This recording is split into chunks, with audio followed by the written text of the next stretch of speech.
এই তো চলে আসলাম মাছ কেনার জন্য। দেখুন এখানে সব ধরনের মাছ আছে, রুই মাছ, কাতল মাছ, বোয়াল মাছ, আর সাথে তারপরে আছে দেখুন এগুলি বোয়াল মাছ।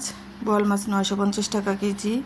সাথে বাইম মাছ আছে, বাইম মাছ না সরি, আর সিলভার কাপ, তেলাপিয়া। এখানে মাছ কেটে রাখা আছে, চিংড়ি মাছ, পুঁটি মাছ, সব মাছ কাটা আছে। তো এখানে আছে সরপুঁটি মাছ, তারপরে আছে পাবদা মাছ, বাইলা মাছ, দেশি বাইলা মাছ, পোয়া মাছ, দেশি পুঁটি, বাইম। এগুলি কি মাছ? মিনি মাছ, ছোট গুঁড়া মাছ। আর এই পাশে আছে মুরগি। তো সব কিছুই আছে, এখান থেকে নেওয়া যাবে। আর এখানে ফলগুলি দেখুন কত সুন্দর করে সাজিয়ে রেখেছে, সব ধরনের ফল আছে। তা আমার এই ভিডিওটি কেমন লাগলো আপনাদের কাছে? যদি ভালো লেগে থাকে তাহলে লাইক কমেন্ট শেয়ার করে দিবেন। আল্লাহ হাফেজ।